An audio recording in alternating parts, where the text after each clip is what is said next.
Muy buenas socios de Plural 21, buenas simpatizantes de Plural 21 y buenas a cualquiera que esté viendo este vídeo y no tiene ni idea de lo que es Plural 21. Muy buenas a todos, muy buenas a los que estáis aquí. Hoy vamos a hablar de un tema. Hace unas semanas hablamos de la hidroterapia de colon, de cómo limpiar los intestinos y de la importancia que tenía hacer limpieza ahí. Hoy traemos a Félix Mora, que nos dará una vuelta de tuerca más, que es cómo el intestino afecta al cerebro, hasta qué punto y cómo es el proceso, cómo es la interacción entre intestinos y, y mente. Yo, antes de darle la palabra a él, quería explicar... Hola, Félix, perdona. Nada. Es que soy un pasota. Yo quería explicaros un caso. Mi hija tenía un problema de mucha inquietud. No llegaba a hacer limpio nunca, no llegaba a hacer limpio nunca, no llegaba a hacer limpio nunca. Ya estaba frito de darle homeopatía. Al final la llevo a una pediatra que, además de pediatra, era digestóloga. Y la mujer se mira a la niña y me dice: con razón no te hace limpio tu hija, porque tú le vas dando homeopatía para serenarle la mente, pero tiene una irritación abdominal tan alta que esa irritación le llega al cerebro y entonces te la vuelve a irritar. Mientras no relajemos la irritación que tiene en sus intestinos, la cría no te va a hacer un cambio. Le puse una dieta no irritante y la chavala hizo un cambio en 6 meses que no había hecho en años de tratamiento, solo con la dieta. O sea, yo en mi vida he visto perfectamente cómo una irritación abdominal es capaz de generar problemas mentales, de inquietud, de incapacidad de serenarse, de total moviéndose a todas horas.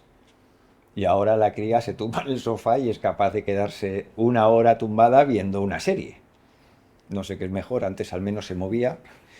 Pero bueno, el caso es ese, que para mí como padre es evidente que hay una interacción entre intestinos y cerebro. Hoy Félix nos va a dar un poquillo más de chicha ahí. ¿Vale, Félix? Perfecto. Sí. Sí, Venga, chavalote, pues te dejo aquí solo gracias. y adelante. Bueno, encantado de que estéis aquí y gracias por vuestra atención y la asistencia.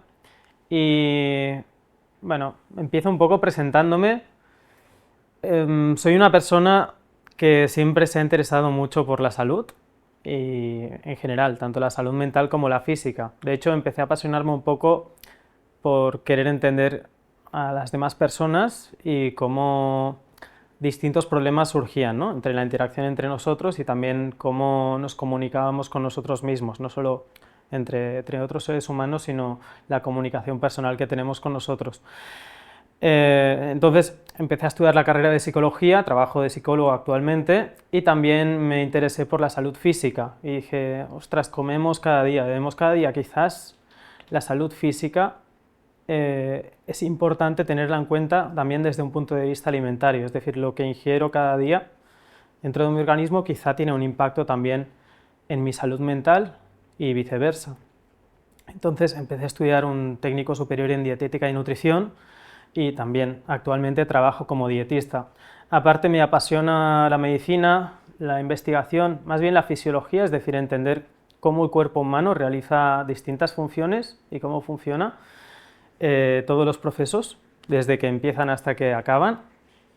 Y por ello pues, dedico mucha parte de mi tiempo libre a leer cosas acerca de investigación científica, de fisiología, de temas de salud.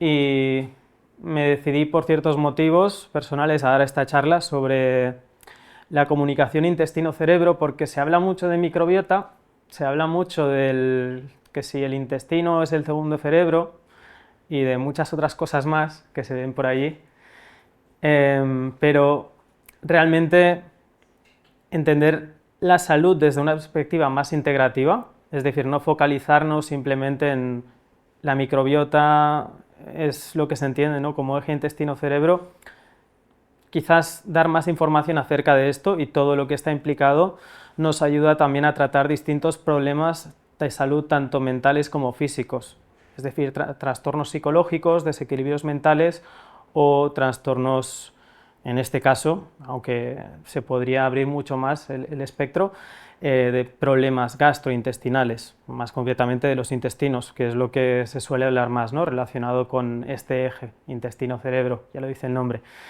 Entonces, nada, esta charla la voy a plantear más en ir conociendo al principio un poco qué es exactamente, ¿no? qué estructuras están implicadas en esta conexión, en el cerebro y en el intestino, y también cómo el cerebro puede llegar a afectar a la salud intestinal y cómo la salud intestinal puede llegar a afectar a la salud mental. Por lo tanto, va a ser una charla bastante integrativa y vamos a ver distintos componentes un poco complejos que pueden estar interactuando aquí. Intentaré no usar un lenguaje muy técnico para toda aquella gente que no entienda ciertos términos, así que alguna cosa diré, ¿no? Pero esta charla está abierta a todos los públicos, o sea, puede entender cualquier persona y además puede ser incluso útil para terapeutas o personas que estén dedicadas al ámbito de la salud, porque les puede ayudar a ampliar conceptos y a aplicar ciertas estrategias, tanto durante la entrevista como el abordaje y diagnóstico a ciertas enfermedades, tanto mentales como físicas. Bueno, termino la introducción, empecemos a hablar ya de lo que es, ¿no? El eje intestino-cerebro. Yo creo que todos alguna vez hemos sentido esta conexión. Empiezo por la sensación porque es mucho más fácil de explicar y de ver la relación a simple vista que empezar a señalar un montón de estructuras y tecnicismos.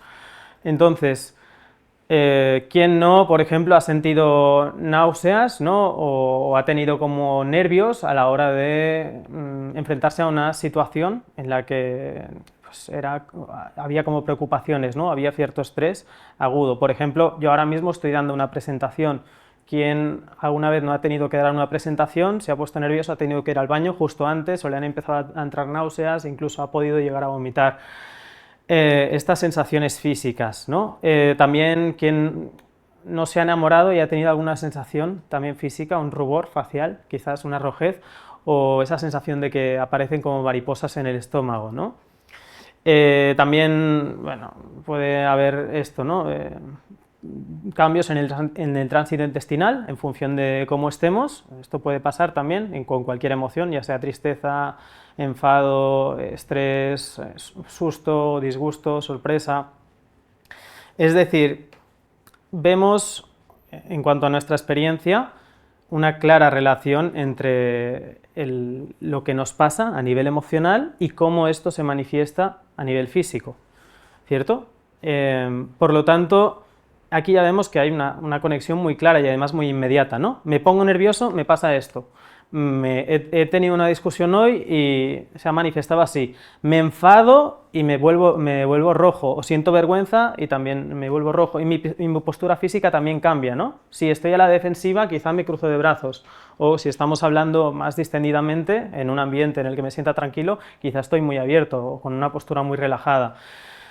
Es decir, quizá no nos damos cuenta, pero inconscientemente nuestro cuerpo manifiesta distintas cosas en función de nuestras emociones. Y el sistema digestivo es un sistema y sus distintos órganos bastante afectados por estos cambios emocionales.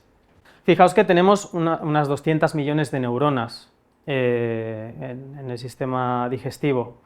Entonces hay mucha actividad del sistema nervioso allí. Al final el sistema nervioso es como el método que tiene el cuerpo para comunicar información a través de todo el cuerpo. No solo comunicarla, sino también recibirla. Por lo tanto, vamos a hablar un poquito de estas estructuras también. Y ahí tenéis otro dato, que es que el 90-95% de la serotonina se produce en el intestino. Un neurotransmisor, un tipo de hormona, para entendernos, que lo que hace es regular nuestro estado de ánimo. Está muy implicado en la motivación, quizá más la dopamina, ¿no? Pero la serotonina la veríamos también interaccionando con la alegría y la tristeza. Por lo tanto, en depresión por ejemplo, en una depresión, puede ser interesante saber qué hace este neurotransmisor y por qué lo tenemos en tanta abundancia en nuestros intestinos, más que en el cerebro, ¿no? En el sistema nervioso central. Entonces, básicamente lo que hace ahí es controlar el tema de la motilidad intestinal, es decir, el tránsito intestinal, ¿vale? Ayuda a que haya distintos impulsos de transmisión nerviosa y se active también el sistema de defensa. Vale, pues aquí ya empezamos a adentrarnos un poco en las estructuras, ¿no? El sistema nervioso central se compone principalmente, aunque hay muchas estructuras ahí también, por el cerebro y la médula espinal. Entonces luego tendríamos el sistema nervioso periférico, ¿no? Concretamente, lo que nos interesa cuando hablamos de eje intestino es sistema nervioso central, el cerebro, el eje hipotálamo hipófisis adrenal, que son unas estructuras que hay en el cerebro que simplemente envían información, sobre todo cuando estamos estresados. Por ejemplo, son los que hacen que las glándulas suprarrenales, que son como las almohadillas estas que hay encima de los riñones, secreten catecolaminas. Las catecolaminas y el cortisol, que este ya es muy conocido, son hormonas que están relacionadas con el estrés. Hablo de dopamina, noradrenalina y adrenalina, y también este cortisol que vendría derivado de esta acción que ejercen estas estructuras que tenemos en el cerebro, ¿de acuerdo? Que envían señales a través del torrente sanguíneo. Luego también tendríamos, por otro lado, el sistema nervioso entérico, que parte de esto, ¿no? O sea, está inervando todo el tejido intestinal. Y querría mencionar especialmente del sistema nervioso autónomo, que es este que controla funciones como la presión sanguínea, la frecuencia cardíaca, la sudoración, incluso el habla y la digestión, procesos digestivos. Querría hacer una especial mención también al nervio vago. Estaríamos hablando de una parte del sistema nervioso autónomo que es el parasimpático. Para que nos entendamos, creo que luego habrá una diapositiva de esto, el simpático es como la parte del sistema nervioso que nos activa, ¿de acuerdo? Es decir, que nos prepara para afrontar situaciones quizás de lucha, huida o de estrés, cuando está activado.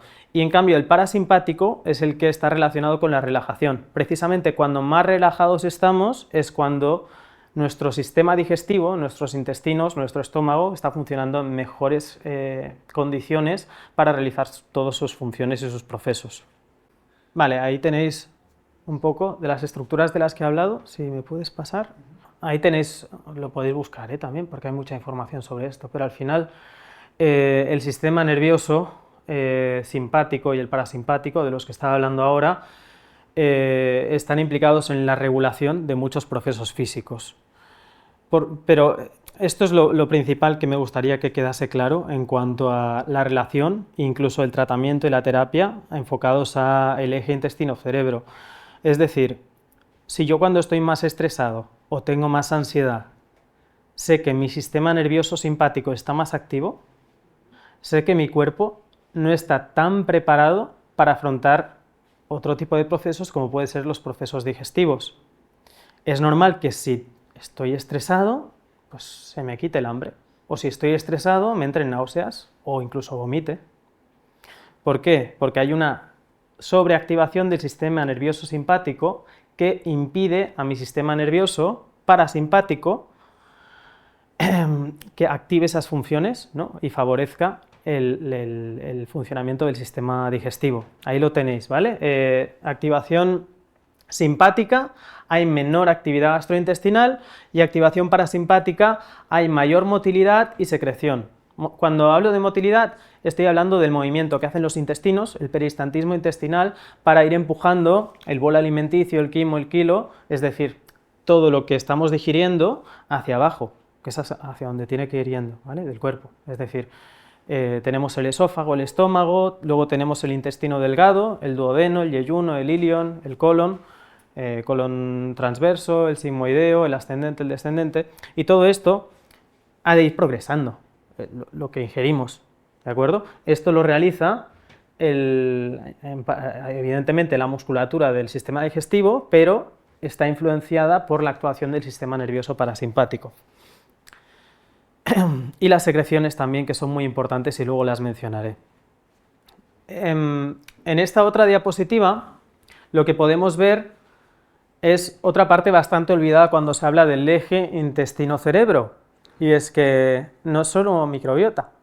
Digamos que ya hemos escuchado esta frase muchas veces, ¿no? Somos lo que comemos, incluso somos lo que absorbemos, pero yo diría, somos lo que comemos, somos lo que absorbemos, somos lo que digerimos, también somos lo que pensamos, somos lo que actuamos y somos lo que sentimos, ¿no? Es decir, ¿qué me lleva a mí a elegir un alimento u otro alimento a la hora de llevármelo a la boca, ¿no? ¿O qué me lleva a mí tener unos hábitos alimentarios u otros?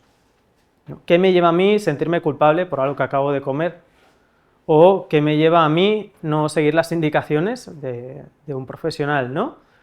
¿Cómo es que me siento mal? A veces, incluso solo por el hecho de que yo esté pensando que algo que me he tomado me va a sentar mal, realmente me acaba sentando mal, ¿no? Es decir, la predisposición a comer y cómo la comida nos influye también, es decir, podríamos hablar de relaciones adictivas también con la comida, ¿no? Ansiedad por comer. Ahí vemos distintas conexiones. Entonces, no quiero ni olvidar este componente psicológico, ni tampoco el componente físico. Y ahora os hablo un poco más del componente físico, porque es muy interesante. Claro, tenemos que hacer la digestión.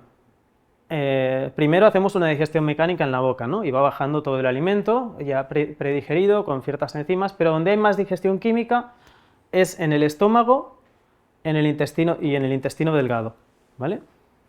Los órganos implicados en esa digestión química son el páncreas, o los órganos anexos del sistema digestivo, son el páncreas y el hígado.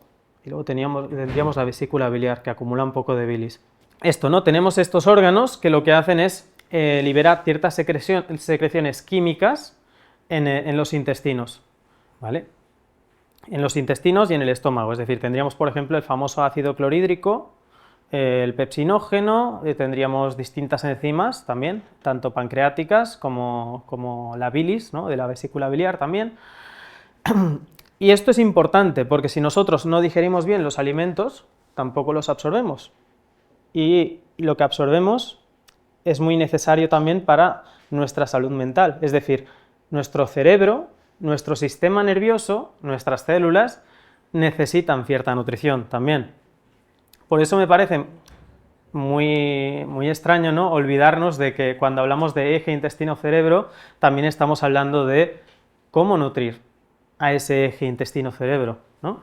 Cómo yo estoy nutriendo a mi sistema nervioso, que es precisamente el que luego me va a volver a afectar a nivel de salud intestinal, ¿no?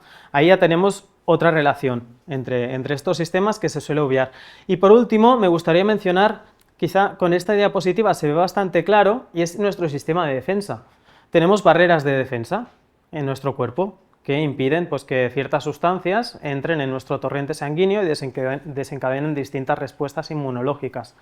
Por ejemplo, tenemos nuestra piel, pero dentro de nuestro tubo digestivo tenemos, bueno, aquí vemos toda la composición de células, ¿no? Que nos protegen, pero antes de estas células, antes de la piel, no nos podemos olvidar que hay microorganismos. Estamos colonizados por un montón de microorganismos. Nuestra primera barrera de defensa real son esos microorganismos que nos evitan, que están habitando nuestra piel y nuestras mucosas. Es decir, aquí lo primero que nos defendería son estos microorganismos, lo que llamamos la microbiota, ¿no? Del intestino. Luego tendríamos un moco, es decir, nuestro cuerpo fabrica moco para proteger estas células. Si este moco se daña, tendremos problemas luego a partir de ahí. Y también tenemos la capa celular, y todo esto que veis es el sistema inmunológico que ya está actuando, ¿vale? Tanto el innato como el adaptativo. Hay distintas células que produce nuestro cuerpo, de nuestro sistema inmunológico, para protegernos y defendernos delante de cosas que considera que son ajenas a nuestro cuerpo y que podrían producirnos algún daño. Es decir, el sistema inmunológico tiene tolerancia a ciertas sustancias o no, y en función de eso crea ciertas reacciones, entre las cuales hay reacciones inflamatorias. Interesante ver que el sistema inmune participa y el sistema inmune es el encargado de defendernos, pero también de producir inflamación a la vez que intenta solucionar ciertos problemas que se nos pueden ir produciendo. Y la inflamación se produce tanto si entran cuerpos extraños como si nos lesionamos estas zonas. Yo cuando me hago una herida, la herida se inflama, ¿cierto? Es decir, el cuerpo tiene mecanismos de reparación a través de la inflamación. Y esto forma parte del eje intestino-cerebro. Si mi cuerpo no tiene bien esta barrera de defensa, muchísimas sustancias van a entrar al torrente sanguíneo. Y algunas de ellas van a cruzar la barrera hematoencefálica que tenemos antes de entrar en el cerebro, que es como un filtro, y van a empezar a causar neuroinflamación ahí también, ciertos daños. Y no solo por la defensa, sino aquí absorberemos, como estaba comentando antes. ¿Sí? Absorberemos cosas que nos interesan y depende cómo esté esto, quizá absorbemos cosas que no nos interesan tanto y que nos causan daño. Por eso es interesante conocer esta parte, porque luego hablaré un poco de cómo tratar esta zona para que ciertas sustancias no entren dentro del organismo y para mantener la salud de esta barrera tan importante para la salud, aparte de la absorción, que podríamos hablar mucho de este tema también. Muy bien, pues ¿qué pasa si no nos cuidamos en este sentido a nivel intestinal? ¿Y cuáles son algunas de las afecciones más relacionadas con el eje intestino-cerebro?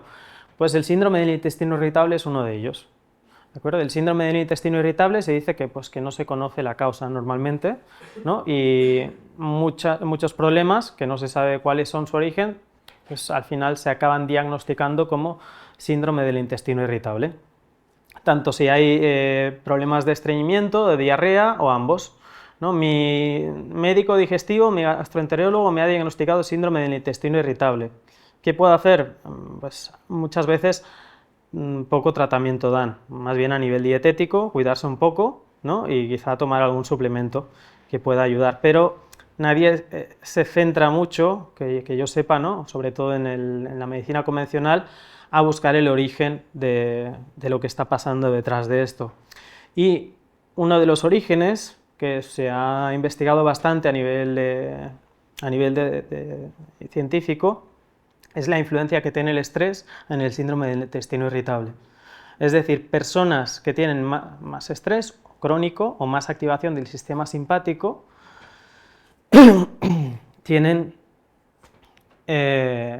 pueden ser diagnosticadas del síndrome del intestino irritable. Y tratando este sistema nervioso, el sistema nervioso simpático, o aumentando la actividad del sistema nervioso parasimpático, a veces o mejoran la sintomatología o se puede llegar a revertir un síndrome del intestino irritable.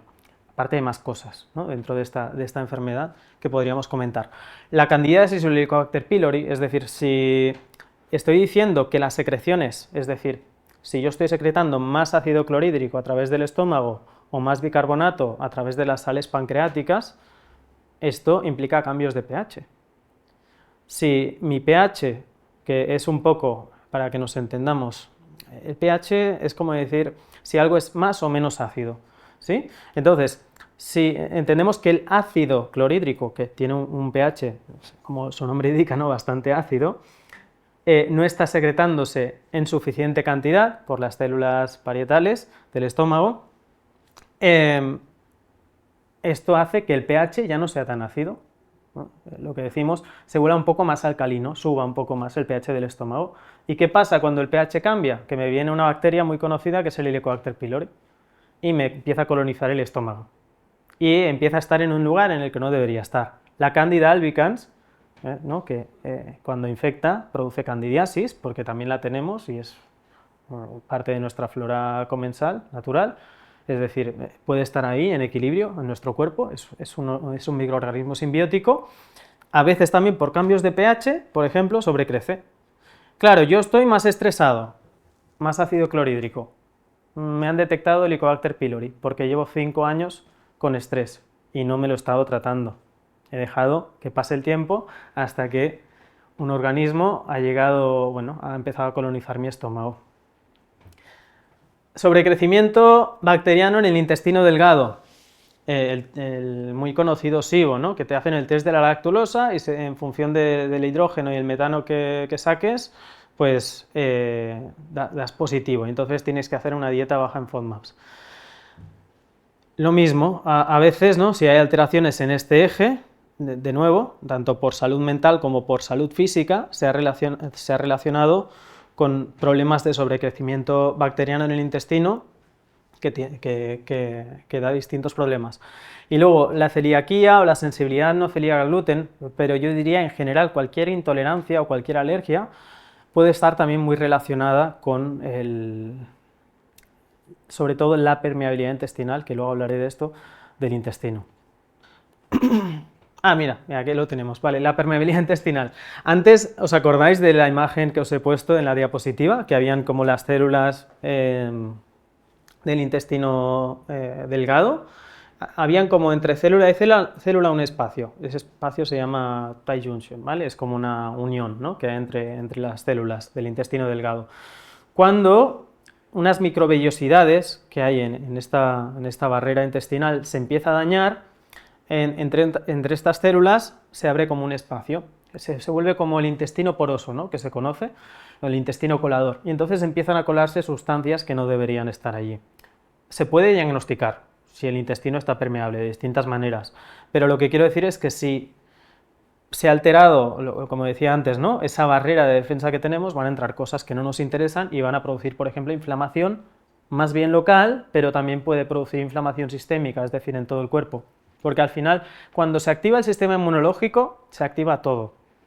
Evidentemente se activa más localmente, pero estamos activando rutas TH1 y TH17 de todo el sistema nervioso. Es decir, nuestro cuerpo está produciendo neutrófilos, está produciendo monocitos, está produciendo macrófagos, está produciendo eosinófilos, basófilos, está produciendo células defensivas en general, que van, ¿no?, más centradas en el lugar donde se está produciendo el daño. En este caso hablaríamos del intestino. Luego tenemos el dolor. Se ha visto, evidentemente, que si algo está irritado, está inflamado o hay una respuesta inmunológica, quizá la respuesta al dolor aumenta. Porque claro, yo tengo, como he dicho, en el intestino, sistema nervioso entérico. Yo tengo células que se encargan de transmitir las sensaciones que puede haber allí hacia el cerebro. Un estímulo más hacia el cerebro que puede hacer que aparezca dolor crónico o que si ya lo había se acentúe, o sea, que haya más dolor. Tendríamos también, por otro lado, la inflamación intestinal, se entiende, ¿no?, por todo lo que he ido comentando. A partir de ahí, pues las células empiezan a producir inflamación para intentar resolver el problema que estamos creando con nuestros hábitos o se ha acabado formando debido a algún tipo de problema que vayamos arrastrando o genética. Y luego tendríamos la hipersensibilidad visceral, que es un poco que claro, si yo tengo los intestinos más irritados, inflamados y sensibles, pues ahí se pueden aparecer cambios en el tránsito intestinal, ¿no? Como comentaba antes, si esto activa más mi sistema nervioso simpático o parasimpático, se va a ver. Bueno, y tocaba hablar de la microbiota, porque la charla iba de este eje. Entonces, tenemos 10 billones de microorganismos, pues esto, hay bacterias, virus, protozoos, parásitos. Importante diagnosticar esto, porque también puede estar detrás de un síndrome de intestino irritable, por ejemplo.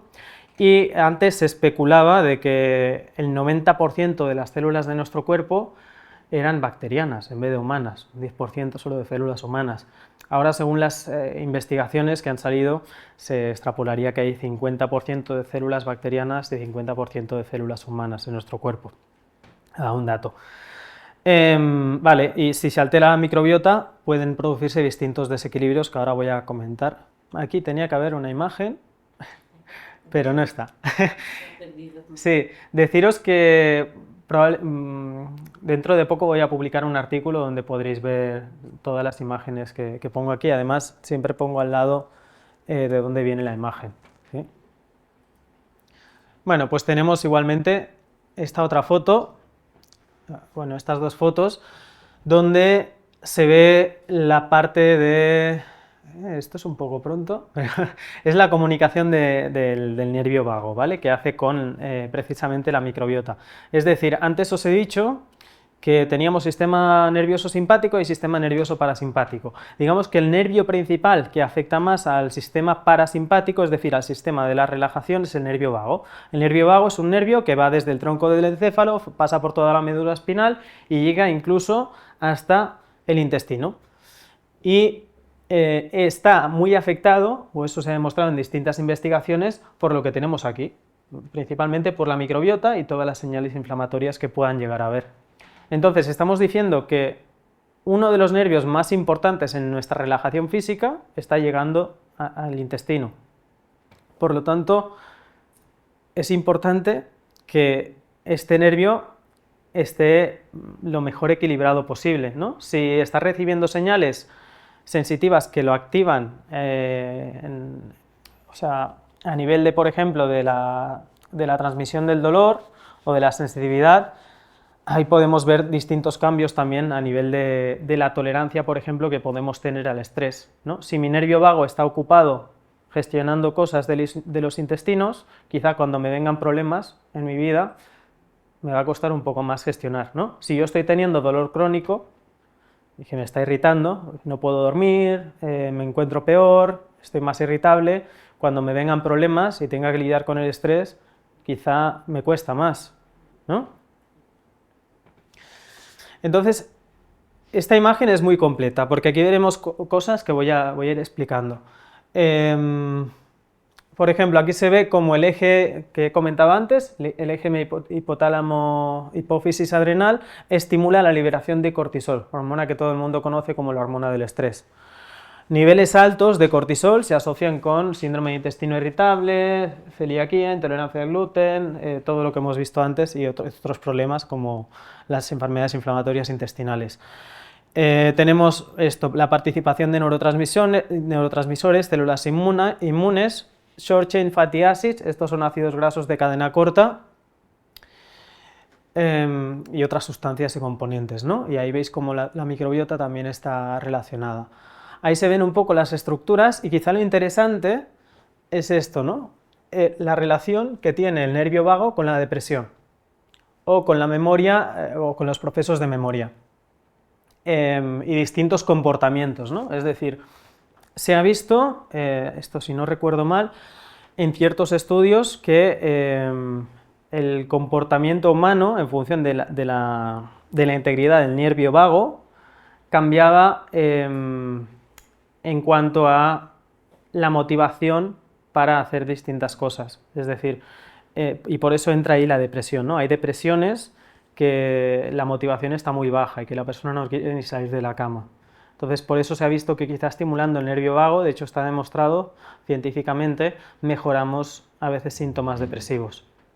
Otra manera que tiene de comunicarse el intestino y el cerebro es a través de neurotransmisores.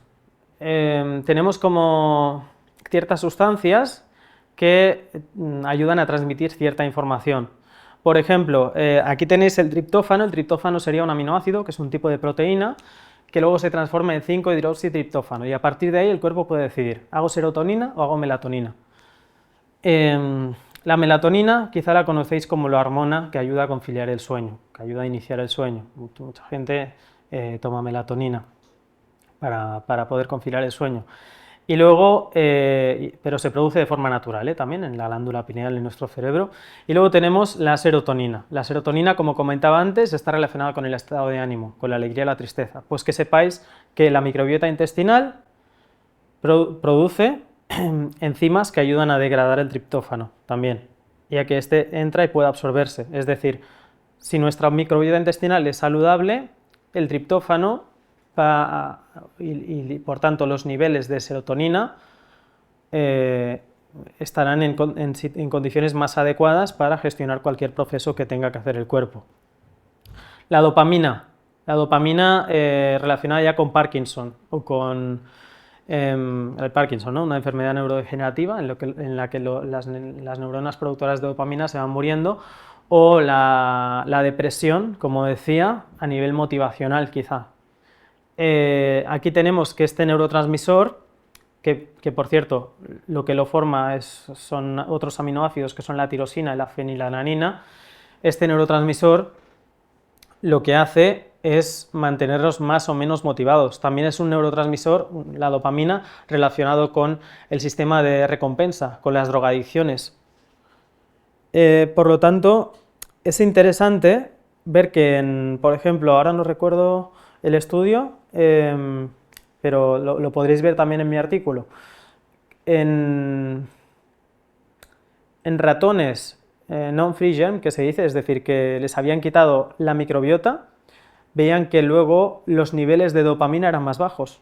Es decir, eran ratones, por decirlo de alguna manera, deprimidos, ¿no? O que les costaba dar respuesta a las recompensas que se les daba, ¿no? A manifestar esa conducta, ¿no? Esa motivación, esa voluntad. Entonces, aquí vemos cómo si nuestra microbiota no está bien, estos niveles pueden estar afectados también de la dopamina, y por lo tanto está relacionado con problemas mentales.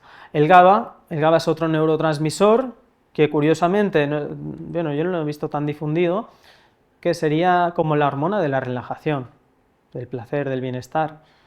Hormona, entre comillas también, porque no sería del todo así, pero el GABA también se ha visto que está condicionado por los precursores como el ácido butírico, que se produce gracias a las bacterias que tenemos en nuestros intestinos. Nuestras bacterias producen lo que se llama short chain fatty acids, que son ácidos grasos de cadena corta.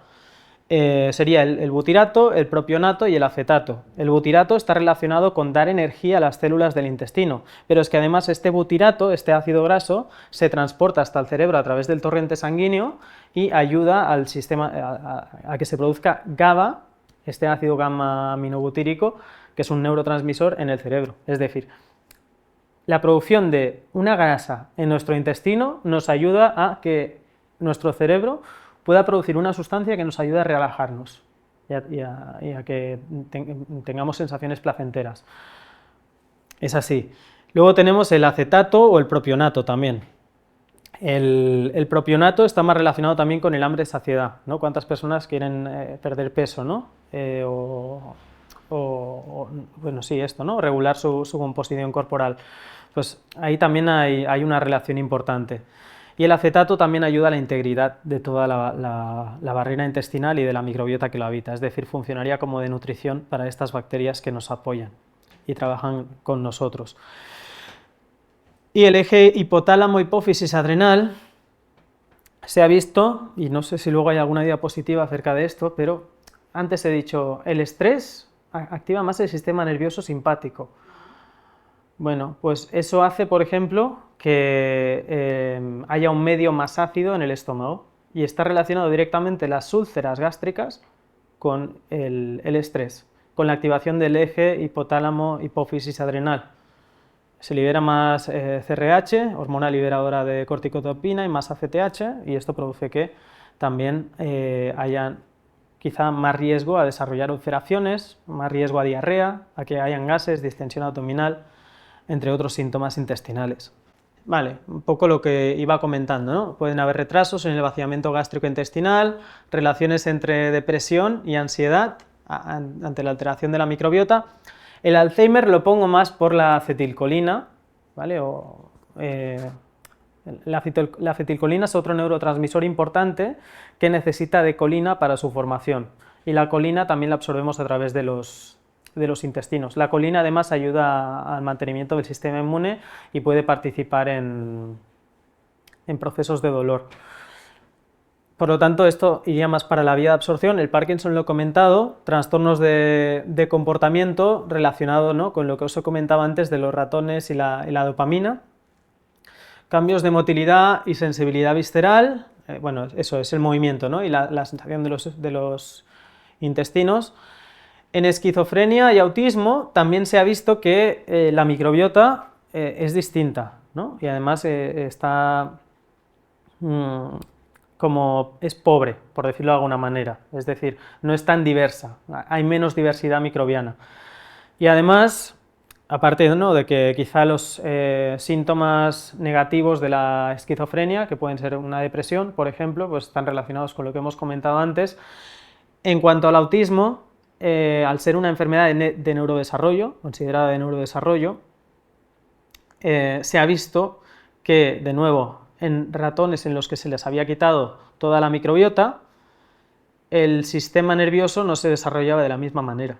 Es decir, esto afectaba en el neurodesarrollo de todo el sistema nervioso, y además del sistema nervioso entérico también, o sea, del digestivo. Y pues tenían problemas también a nivel de tránsito, a nivel de motilidad y todo lo que estamos viendo. Por lo tanto, De nuevo, microbiota relacionada también con enfermedades de neurodesarrollo, porque ya sabemos que la microbiota, en cuanto a los hijos, se transmite por parto vaginal a través de la madre, de los mamíferos, ¿no? Es interesante también. Y por último, la obesidad, como comentaba antes, aparte de por el ácido propiónico, por el propionato, también se ha relacionado que las personas que son obesas, aunque esto podría ser por muchas variables, tienen una microbiota no saludable. De hecho, hay un probiótico que se llama Lactobacillus gasseri que ayuda a procesos de pérdida de peso. Esto, el impacto del estrés y la ansiedad también lo he ido comentando más o menos, pero hay aumentos de niveles de cortisol, aumento de permeabilidad intestinal, el síndrome del intestino irritable, como os comentaba, sobre todo el que hay predominante de diarrea, está muy relacionado, el reflujo gastroesofágico, bueno, yo diría gastritis en general, úlceras, enfermedad inflamatoria intestinal, alergias e intolerancias, que también lo he ido comentando. Vale, la melatonina, que os comentaba también, ¿no? La hormona que nos ayuda a conciliar el sueño. Aparte ingerida, se ha visto que tiene un potente efecto antioxidante, pero ahora os hablaré más de la parte intestinal. En la glándula pineal es donde se produce la melatonina para ayudarnos a conciliar el sueño, pero en el intestino se produce unas 400 veces más. Esto se ve que es porque regula precisamente los movimientos, ¿no?, musculares que se van produciendo en los intestinos, aparte que ejerce una potente función antioxidante, y además se ha visto en tratamientos que se han realizado que ayuda tanto a la prevención como a la regeneración de úlceras intestinales y estomacales. Por lo tanto, puede ser otra herramienta que podríamos usar para el tratamiento, no solo para el sueño, sino también como un agente antioxidante, y por lo tanto, cuando hablamos de oxidación, hablamos de inflamación. ¿Qué más? Ah, sí, ¿no? Y esto, y también se ha visto que, evidentemente, con todos estos beneficios que he comentado, ayuda al dolor abdominal, la hinchazón y el tránsito abdominal. Y se ha demostrado útil en casos de síndrome de intestino irritable, que es esto que tenéis aquí un poco tapado detrás de la imagen. Si pasamos... Vale, aquí ya vendrían un poco las conclusiones y enfocado un poco a daros herramientas, tanto para saber qué puede estar pasando como para tratarlo adecuadamente. Pero antes que nada haré como una especie de resumen, de conclusión final acerca del sistema nervioso, del cerebro, ¿no?, y de los intestinos. Ahora que habéis visto estructuras implicadas, hormonas, metabolitos, es decir, derivados del metabolismo de la microbiota, como los ácidos grasos que os comentaba, cómo es toda la estructura que recubre el intestino, de qué está formada. Claro, no podemos olvidar que cuando hablamos de eje intestino-cerebro estamos hablando del sistema nervioso, de distintas partes del sistema nervioso, la importancia del nervio vago. Por lo tanto, como herramienta de tratamiento, aquí se debería tocar, ¿no?, muchas veces, y se puede actuar de muchas maneras. Tendríamos los intestinos, la barrera de defensa. ¿Cómo ayudar a reparar esta barrera de defensa? Y yo no diría solo intestinos, hablaría también del estómago, porque al final todo está interrelacionado. Secreciones digestivas, ¿cómo está el hígado? ¿Cómo está la vesícula biliar? Porque esto va a hacer que yo absorba o no absorba. ¿Cómo está el páncreas? Por lo tanto, tendríamos que hablar de distintos órganos también. Y aparte, ¿qué es lo que transporta todas estas sustancias hasta el cerebro? Pues el sistema circulatorio, la sangre, ¿no? Entonces, el sistema cardiovascular tiene que estar sano también, para que mi cerebro esté bien nutrido. El colesterol, tanta mala fama tiene, el LDL es malo, es el que ayuda a transportar sustancias grasas al cerebro, vitamina A, vitamina D, vitamina E, vitamina K, es el que ayuda a proteger las células cerebrales. Nuestro cerebro tiene una gran proporción de grasa. Todas nuestras células tienen una membrana plasmática recubierta por grasa. Entonces, esto tiene que llegar al cerebro, hay que nutrir al cerebro si queremos cuidar el eje intestino-cerebro. Y bueno, os hablaría mucho de colesterol también, pero quizá para otro momento. Y por último, un sistema que está un poco olvidado, que es el sistema nervioso, el sistema linfático, ¿vale? Tenemos dos grandes órganos linfáticos que son el timo y el bazo, y además el sistema linfático está repartido por todo el cuerpo, es tejido defensivo. Ahí es donde se produce nuestra inmunidad adaptativa, es decir, nuestros linfocitos B y T, nuestras defensas más internas, son las que están ahí. Si algo pasa a esta barrera, esta primera barrera defensiva, y todas las células del sistema inmune innato no funcionan adecuadamente, ahí están los linfocitos para protegernos. Y también es como un sistema de limpieza que tiene nuestro cuerpo.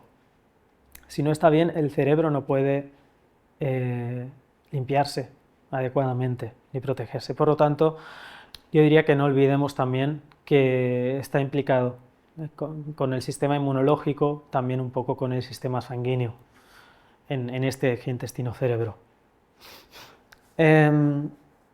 Vale, y para terminar, quiero hablar un poco de qué podemos hacer para mejorar todo esto. Como profesional de salud, que me dedico más, me enfoco más a la prevención, no tanto a emergencias o enfermedades en procesos agudos. Para eso ya están los médicos, ¿no? O la emergencia, la medicina convencional. Claro, yo sobre todo veo más personas que me vienen con enfermedades crónicas, ¿no? Personas que vienen arrastrando problemas durante años y han pasado por distintos tipos de especialistas. Esto a mí me ayuda a entender un poco más lo que les está pasando, ¿no? Entender la conexión del eje intestino-cerebro entre muchas otras cosas, porque la salud integrativa, la medicina integrativa es mucho más que esto. Podríamos hablar de muchas otras cosas. Pero lo que sí me he dado cuenta es que al final me vienen personas que han tomado muchísima medicación o están tomando mucha medicación o están tomando muchos suplementos y muchas terapias alternativas o están recibiendo distintos tipos de tratamientos. Y en psicología me encuentro lo mismo. Personas que vienen tomando psicofármacos, o sea, medicamentos para tratar la depresión, la ansiedad, para tratar el trastorno por déficit de atención con o sin hiperactividad, y medicados desde hace tiempo, o personas que van al psicólogo también desde hace tiempo, y me doy cuenta que en vez de tratar la enfermedad o el desequilibrio que se está produciendo, nos estamos enfocando mucho en tapar un síntoma. No estamos intentando tratar tanto el origen o encontrar el origen, a veces, de enfermedades o desequilibrios que se producen en el cuerpo, sino más bien nos enfocamos mucho en el síntoma. Esto también como terapeutas lo veo, ¿no? entre mis compañeros.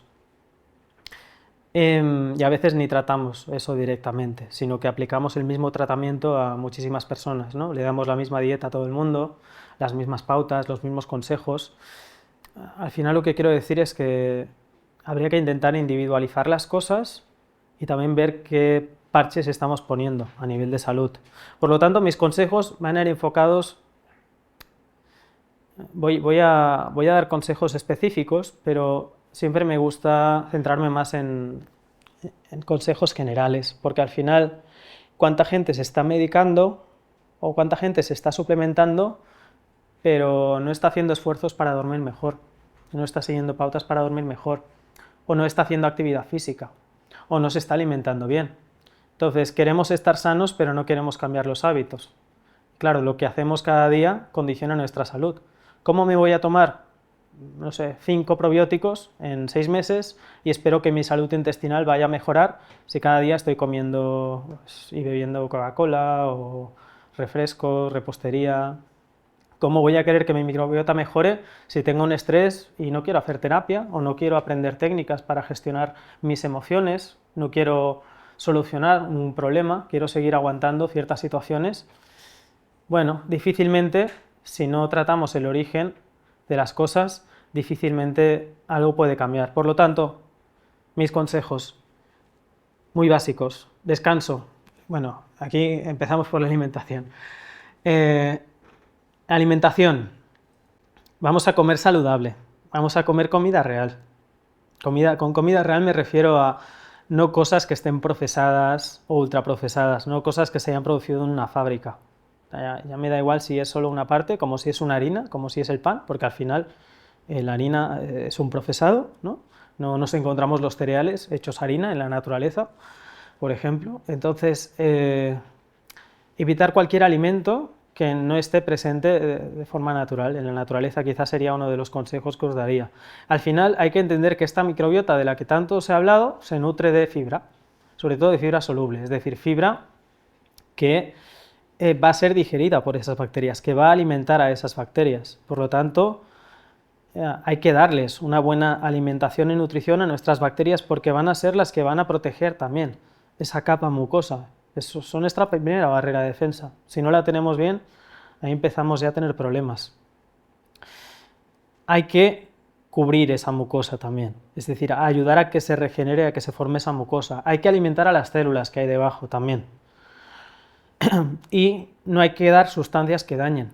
Si hago una alimentación muy buena, pero bebo alcohol cada día, porque me han dicho que el vino es muy saludable, bueno, pues que sepáis que, por ejemplo, el vino o el alcohol en general está dañando continuamente la mucosa digestiva y está relacionado, pues esto, ¿no? Con gastritis, con distintos problemas de salud. Pero lo que quiero decir es que lo primero quizá a nivel de alimentación es quitar todas aquellas cosas que sabes que están dañándote. Quitarlo todo. Y no me refiero a hacerlo de golpe, es que al final somos animales de hábitos.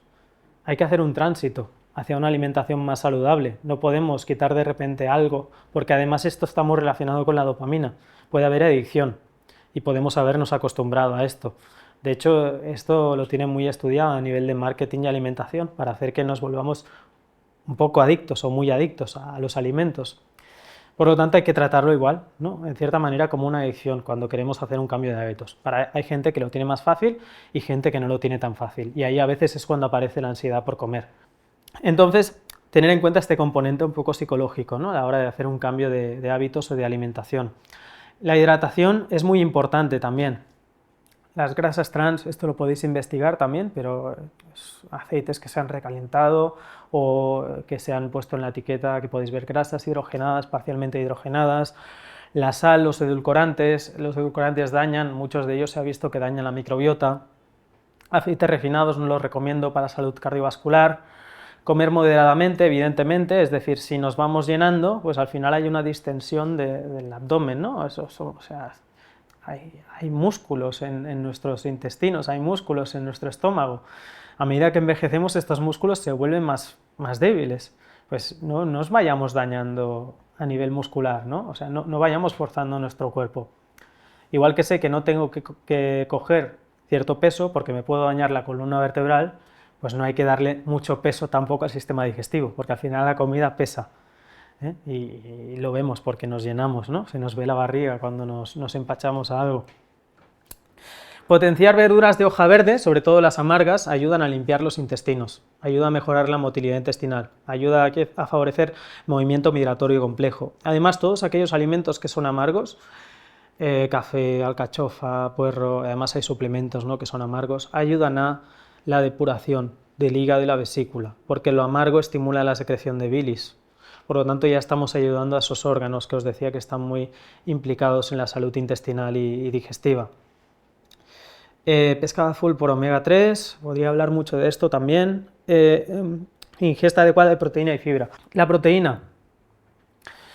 Las necesidades de proteínas recomendadas por la Organización Mundial de la Salud yo creo que se deberían aumentar. De hecho, la investigación científica reciente apunta a que idealmente entre 1,2 gramos por kilo de peso, 1,5 gramos por kilo de peso, entendiendo peso como el peso ideal, no si una persona está en sobrepeso o está baja de peso, es importante tenerlo cubierta. Además, a medida que avanzamos en edad, cada vez nos cuesta más producir músculo, generarlo, y el cuerpo tira de lo que tiene dentro. ¿Qué hace la proteína y por qué digo que es tan importante? Porque la proteína nos ayuda a formar la estructura de nuestro cuerpo. Si no nos nutrimos bien a nivel proteico, no vamos a poder formar bien esto, ¿no? Principalmente, evidentemente, los músculos, que nos ayudan a sostener todo el cuerpo, nos ayudan a movernos, pero también la dopamina, la serotonina, el GABA, es decir, muchos neurotransmisores que he dicho necesitan proteína para formarse.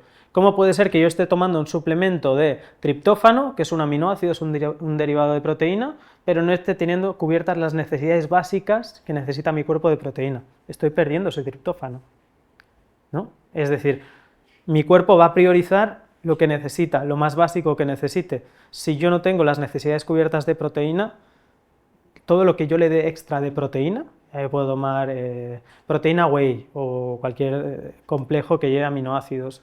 Mi cuerpo es sabio y va a decidir usarlo para otras funciones que son las más necesarias para mantenerse con vida.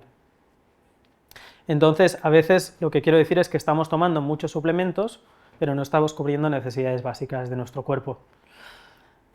Más, a medida que envejecemos, la absorción de las proteínas y distintos compuestos nutricionales se ve disminuido. Ahí ya podríamos ver cómo absorber mejor o cómo digerir mejor, o cómo obtener más vitaminas o más minerales. Podríamos hablar mucho de este tema. La actividad física, yo aún no he visto, ¿no? Ningún profesional de la salud que realmente tenga motivos para desaconsejar el ejercicio físico a una persona que esté sana, incluso si es una persona que tiene algún problema osteoarticular, es decir, que tenga una fractura o haya tenido un accidente. Precisamente la inmovilidad es lo que atrofia más al cuerpo. La inmovilidad es lo que hace que enfermedades o el tránsito intestinal por sí mismo empeore. ¿No? El otro día me vino una persona con ciática. Puede hacer ejercicios, ¿no? O sea, se pueden hacer ejercicios, aunque tú tengas invalidadas las piernas, puedes hacer ejercicios con los brazos. Es decir, la actividad física nunca debería faltar como plan de ningún tratamiento terapéutico, diría. Mejora el sistema cardiovascular, mejora el sistema linfático, mejora el sistema intestinal, produce endorfinas a nivel cerebral que actúan de opiáceos también, es decir, ayuda a regular el dolor, ayuda a mejorar el estado de ánimo. El ejercicio físico, tanto en salud mental como en salud física, debería estar muy recomendado. Evidentemente adaptado al estado de salud de cada persona, adaptado a las necesidades terapéuticas, porque, por ejemplo, si tenemos una incontinencia fecal o una incontinencia urinaria, quizá vamos a ejercitar más la zona pélvica, ¿no? Vamos a hacer ejercicios de Kegel. En cambio, quizás una persona que haya sufrido un accidente cerebrovascular, pues tiene que recuperar la movilidad de ciertas partes del cuerpo, ¿no? De un brazo, de una pierna. Entonces, la rehabilitación o los ejercicios físicos van más centrados a la persona, han de ser individualizados también. Y luego, evitar las resistencias, ¿no? Pues las excusas o los aplazamientos, ¿no? Sí, voy a empezar el martes o voy a empezar el mes que viene. Llega el mes que viene, no, el siguiente, propósito para año nuevo. Ahí ya lo tenemos bastante mal, ¿no? Si empezamos así, porque muchas veces no lo cumplimos. Entonces, el compromiso también, ¿no? Ya no a hacer algo, ¿no? Que nos está mandando un profesional de salud, sino también con nosotros mismos, cómo nos cuidamos, qué valores tenemos, qué priorizamos, porque quizá está ahí la clave de la motivación. Quizá no hacemos actividad física porque no sabemos todo lo que nos puede llegar a beneficiar, o porque no hemos vivido en nuestro propio cuerpo los beneficios que nos puede aportar. Yo siempre digo, ¿no? Para coger un hábito, igual que os he dicho, hay que acostumbrarse a comer bien, hay que acostumbrarse a hacer ejercicio. Toma tiempo y hay que hacerlo progresivamente. También hay muchos tipos de actividad física que se pueden hacer, por lo tanto, cada uno que escoja aquello que le vaya mejor para mantenerse motivado. Cuidar la salud mental. Más conciencia con nosotros mismos, no solo conciencia física, de cómo están mis intestinos, cómo está mi barriga, cómo siento el cuerpo, que eso está muy bien, ¿no? La propiocepción, sino también más, ¿qué me digo a mí mismo? ¿Cómo me relaciono con otras personas? ¿Qué relaciones tengo en mi vida y me están generando cosas que no quiero o me están dañando? ¿Y por qué las estoy manteniendo? ¿Qué límites pongo? ¿Por qué permito ciertas cosas? ¿Qué hago con mí mismo? ¿Qué me permito, ¿no? También me permito beber alcohol, me permito fumar, ¿no? ¿Cómo gestiono mis emociones? ¿Conozco mis emociones? Porque quizá ni las conocemos, ¿no? O que quizá no sabríamos ni describir lo que estamos experimentando a veces. Conocer las emociones es importante y las emociones nos van a acompañar a lo largo de toda nuestra vida, porque forman parte de nuestros procesos físicos también. Entonces, saber cómo manejar esas emociones, por ejemplo, si yo ahora estoy triste, quizá no me voy a poner a llorar aquí ahora, ¿no? Pero quizá cuando esté en casa hago lo que tenga que hacer o gestiono esas cosas que me están causando la tristeza. Y hay muchas herramientas, muchas maneras también de afrontar. Hay muchos tipos de terapia psicológica. Yo aplico la cognitivo-conductual porque la aprendí, pero al final hay muchas estrategias y técnicas que son transversales. La respiración diafragmática. La respiración diafragmática se aplica en muchos procesos terapéuticos, incluso en el yoga tenemos respiración diafragmática, en la meditación tenemos respiración diafragmática, y esto activa directamente el nervio vago. Es decir, activa toda la vía parasimpática, nos ayuda a relajarnos. Es un ejercicio que podemos hacer todo el mundo, no tiene ningún coste. ¿Por qué no prescribirlo? Como terapeutas, como parte de la terapia, para gestionar estrés, o simplemente porque empujando el diafragma, haciendo una respiración profunda, empujamos los intestinos. Genial para el estreñimiento, también. Es decir, herramientas no nos faltan. Practicar la meditación, más con enfoque mindfulness, es decir, centrado en el presente y en el ahora. ¿Por qué? Porque a veces estamos muy enfocados en el futuro, ¿no? En las preocupaciones, esa ansiedad, o estamos en el pasado. Se ha demostrado que la meditación mindfulness, además, hace cambios en la neuroplasticidad del cerebro, es decir, ayuda a generar distintas vías neuronales en el cerebro y activar distintas regiones, que luego nos ayudan a afrontar mejor el estrés, y no solo el estrés que tengamos en ese mismo momento, sino cualquier cosa que nos estrese en el futuro. Si meditamos, aunque sea 10 minutos cada día, tendremos mucha mejor tolerancia y podemos resolver y afrontar las situaciones mucho mejor.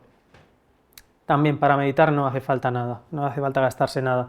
Y activar el nervio vago. Ahora hasta hay dispositivos que activan el nervio vago a través de la oreja. Pero esto ya lo conocía la medicina china desde hace años, o otros tipos de medicina. Por ejemplo, la acupuntura estimula el nervio vago. La punción seca estimula el nervio vago también. Pero claro, estimular el nervio vago también se hace con la respiración diafragmática o con la meditación. Es decir, tenemos muchas herramientas para hacerlo y muchas vías. Esto a nivel de estrés y de ansiedad, por si no está quedando muy claro. Si pasamos, descansar y dormir.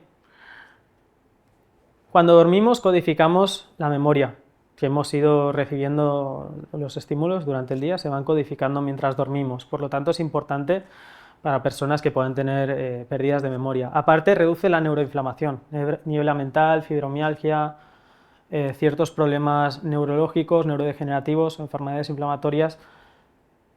El sueño, el descanso, ayuda a reparar todo esto. Además, el sistema inmunológico está más activo cuando dormimos, por lo tanto, para combatir infecciones también es interesante descansar y dormir bien.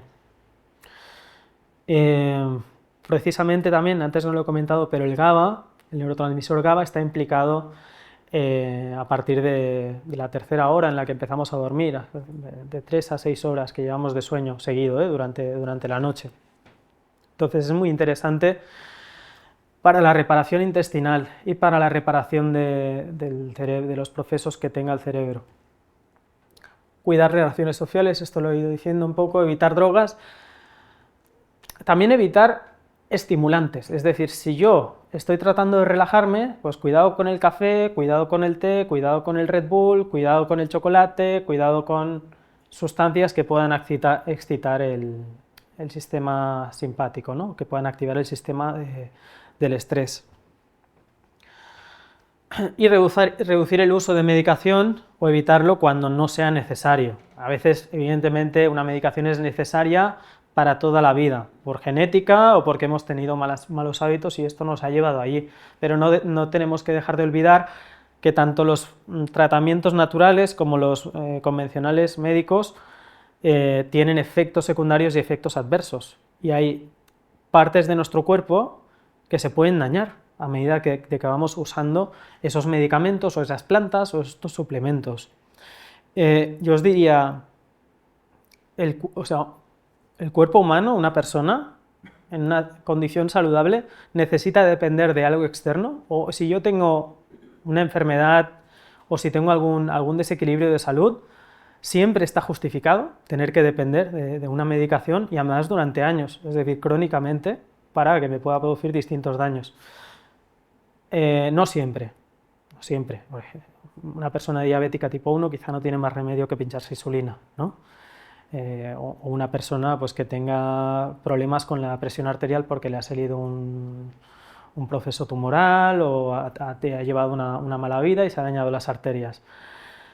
Pero no siempre es necesario y es más, a veces la medicación produce más daños que beneficios en ciertas circunstancias. Y no solo la medicación, sino el tratamiento alternativo o tratamientos naturales. Por lo tanto, aquí que cada uno valore el riesgo y beneficio de tratarse.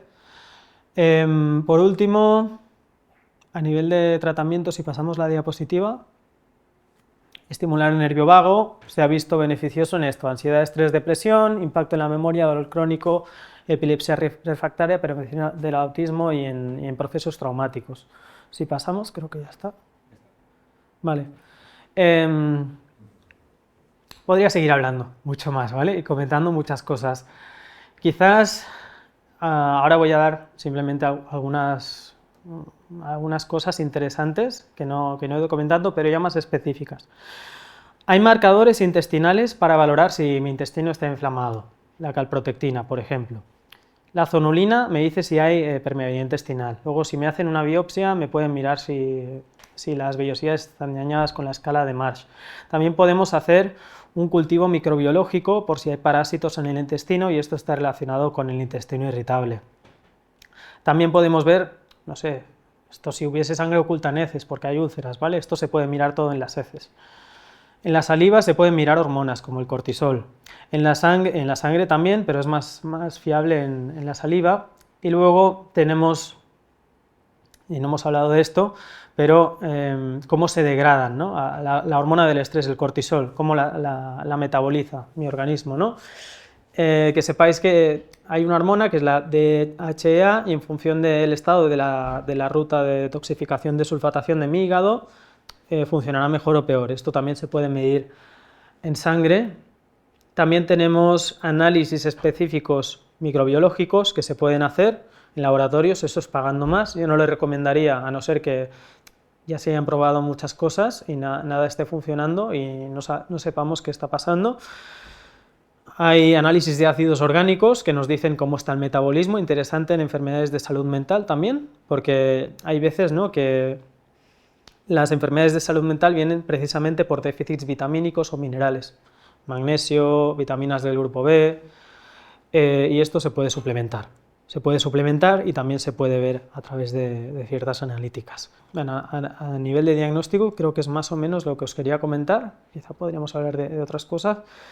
Y también, antes he dicho, hay que proteger la salud de la mucosa intestinal. Hay un tipo de zinc que se llama zinc carnosine que va muy bien para reparar la mucosa del estómago. También tenemos pectinas y mucílagos, vía alimentaria, esto es parte de fibra, que ayuda a regenerar la mucosa del intestino delgado e intestino grueso. También tenemos la glutamina, tenemos el butirato, tenemos semillas de lino, chía y zaratona, cuidado con las personas con divertículos. Tenemos la aloe vera, jugo de aloe vera, cuidado que esté bien procesado también, porque si no puede tener ciertas sustancias que son irritantes de los intestinos. También tenemos el butirato, o sea, el butirato es un ácido que he dicho que se produce a través de las bacterias, pero también se puede ingerir. La mantequilla tiene bastante butirato, que puede ayudar también a la producción de GABA a nivel cerebral, es decir, a la relajación, y también ayuda a que se regeneren las vainas de mielina del cerebro, que por ejemplo en esclerosis múltiple se están dañando. El butirato también ayuda a mejorar el metabolismo del cuerpo y, como decía antes, a que las células de los intestinos se regeneren y se reparen adecuadamente. Además, tenemos plantas como la malva, el malvavisco, que ayudan también a proteger esta capa mucosa, y el plántago bata, que pese a ser una fibra,